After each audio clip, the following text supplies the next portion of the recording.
So, Update Seek and Destroy released a few weeks ago now, and if you are someone like me playing mainly at 7.7 and lower, well, you didn't have much new content this time. Since we had no World War II era vehicles in this update, I thought it would be a good idea to suggest some, and as a result, here's 10 vehicles that Gaijin could add to the game, World War II edition.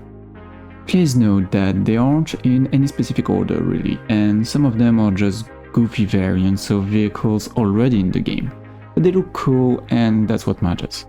Also, I won't go into much details about the quote-unquote stats of those vehicles, mainly because I'm no expert, so here we go. Oh, and I failed to mention, but all the following vehicles were actually built and existed, or still exist, at some point.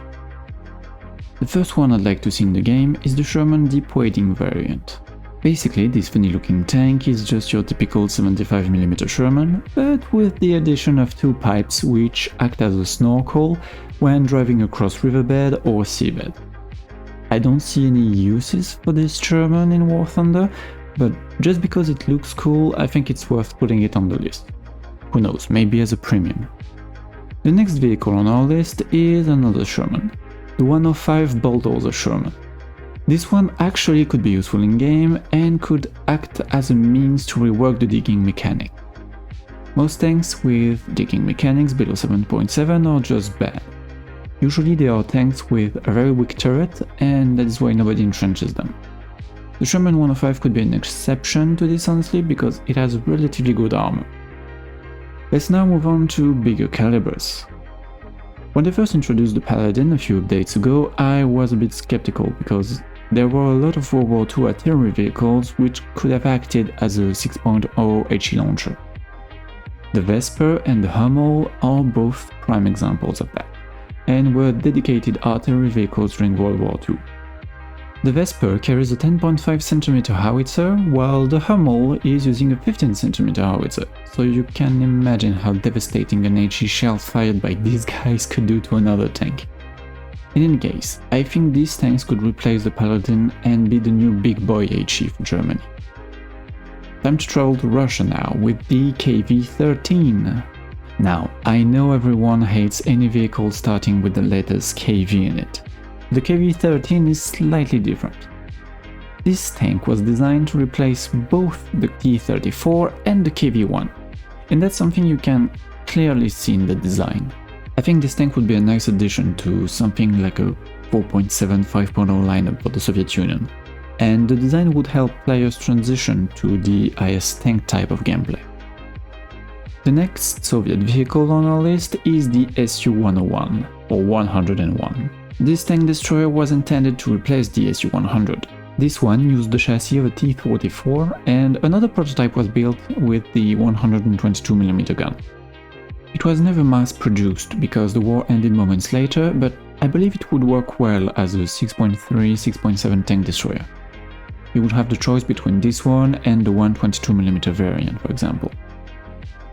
The next tank is actually a bit like the KV-13, a mix of two tanks combined into one. Kinda. Feast your eyes on the Burger Panther, I'm not sure about the pronunciation, meet Panzer IV term. To make it simple, and as the name suggests, it is a Panzer IV turret on a Panther chassis. I know we already have the VK fitting the role of transitional vehicle, but there's room in the German tech tree between the regular Panzer IV at 3.7 and the VK at 5.0. Think about it, Gaijin. Think about it. On this channel we love the Yak Tiger. Actually, everyone loves the Yak Tiger. So why not adding the 8.8 Pike 43 Yak Tiger to the game? Once again, the name is rather self-explanatory, an 88mm slapped on a Yak Tiger. How great would that be? This tank would definitely be the final nail in the coffin of the Ferdinand.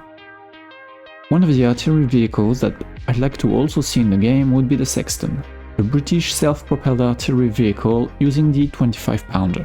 I will say the only reason I want it is because the UK needs more than just vehicles using solid shot in its tech tree. Finally, we have the M12 Gun mortar carriage. Just like the Hummel or Vasper, this tank is my replacement for the Paladin. 155mm HE to the face would delete anything it touches, no questions asked. You could even make use of the rear dorsal blade to dig in as well, even though it was actually used to manage the recoil. But overall, I think it would be a perfect addition in the US Tech tree.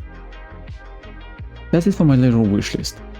I know some of them will probably never see the light of day in War Thunder, but it was mainly to show that there are still plenty of worthy World War II vehicles which could be added to the game one way or another.